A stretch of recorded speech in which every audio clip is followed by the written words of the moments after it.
அங்கே கோயிலுக்கு போயிட்டு வர்றதெல்லாம் திருப்பி ஒவ்வொரு சோடி சேர்த்துக்கிட்டு தான் போவோம். ஓஹோ. அப்போ நான் என்ன சொல்கிறேன், அது கடவுளுக்கு போட்டோம் வரட்டும், சாமியை கும்பிட்டுட்டோம், நம்ம இல்லைன்னு சொல்லலை, அது குடும்பத்துக்கு வேண்டிக்கிட்டோம், பல இப்போ மனசு சங்கடத்தை போய் போய்கிட்டு வரட்டும். இந்த பஸ்ஸில் போகிறப்ப குத்தாட்டம் தேவையா? நான் சொல்கிறதே கேளு. இதில் மாலை வந்து ஒருத்தரும் விரும்பி போடல, நீ போடுறன்னு நானும் வர்றேன். Very good. Yes yes yes yes. ஓ, ஒரு சரி, அதுதான் அவங்க விருப்பம். ஒரு டூரிஸ்ட் மாதிரி போகிறாங்க, கடவுளை கும்பிட்றாங்களா, கடவுள் இருக்காலே நம்ம அந்த இடத்துக்கு போகல. இப்போ நாளைக்கு கடன் கட்டணும். பக்தியோடு போகிறது 100க்கு 10 பேர் போவோம். பாக்கி 90 பேர் காவடி எடுத்து போகும்போது பேர் போகிறவனுக்கு பாதையை விட மாட்டான். நடுப்பு ஆனாலும் சாமி ஏற்றுக்கலாம். பஸ்ஸு 10-2 கிலோமீட்டருக்கு பஸ்ஸு நிற்கும், இந்த பக்கம் நிற்கும். நான் நடு கொண்டு கன்னத்துலேயும் காதுக்குள்ளேயும் குத்திக்கிட்டு 1 மணி நேரம் ரவுண்டு கட்டுறானுவோம். நான் என்ன கேட்குறேன், எந்த தண்ணி போட்டு ஆடுறோம் தான். அடிக்கிறவனும் தண்ணி போட்டிருக்கிறான், ஆடுறவனும் தண்ணி. அது எப்படி சரக்கை வந்து சாதாரணமாக ஊற்றி கொடுத்தா தெரிஞ்சு கொடுமுன்னு இந்த பாட்டில் கலர் பாட்டில் 7 கூல்ட்ரிங்க்ஸ் பாட்டில் ஊற்றி கலந்து குடிச்சு களைச்சி போனதுக்கு வாயில் ஊற்றுற மாதிரி ஊற்றி ஜிஜு ஃபஸ்ட்டில் போகும்போதே பாரு. அதில் ஊற்றி சோடா குடிக்கும் கலர் குடிக்கும் தான் குடிப்போம். ஓஹோ. ஏன்னா தன்னை மறந்து போகிறாரா மலைக்கு? இல்லை, நான் என்ன சொல்கிறேன், இதெல்லாம் வந்து இதெல்லாம் தெரிஞ்சே தாங்க இந்த மாதிரி பண்ணுறாங்க.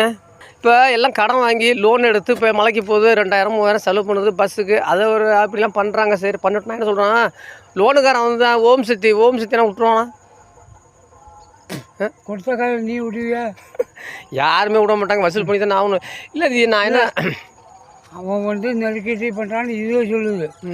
அவனுக்கு அங்கே மேலே அவன் நெருக்கடி. அவன் தான் உங்கள் பணத்துக்கே பொறுப்பு. இப்போ ஒரு 5 லட்ச ரூபா ஒரு 10 பேருக்கு 15 பேருக்கு கொடுத்துருக்கான்னு சொன்னால் அவன் தான் அதுக்கு அவ்வளோ பொறுப்பும் உன் பொறுப்பு. அவன் வச்சு பழப்புக்கு அந்த வேலையை ஒத்துக்கிறான். நீ பஸ் கொடுத்து வசூல் பண்ணி கூட கொடுத்துரு, நீ இங்கே ஃபஸ்ட்டு கையெழுத்த போடுறதுக்கு அப்படின்னு அவங்ககிட்ட கம்பெனியில் அந்த மேனேஜர்.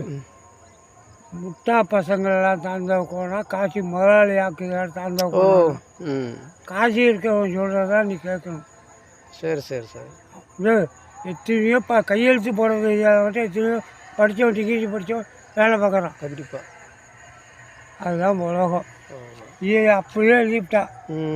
முட்டா பசங்களாம் தாண்ட போனால் காசி முதலாளி ஆக்குதான் தாண்ட போனான். காசு தான் முதலாளி. காசு இருக்கிற இடமும் முதலாளி இடமா போயிடும். அதாவது காசு உள்ளவன் தான் பெரிய மனுஷன். Very good. அப்போ அப்படி காலகட்டத்தில் பார்க்க போனால் இல்லை, அப்படிலேருந்து அப்படி தான். யாரே ஒரு மந்திரி போய் திருப்பதி கோயிலில் 44 லட்சத்தையும் எவ்வளோ உண்டியில் போட்டாரமோ.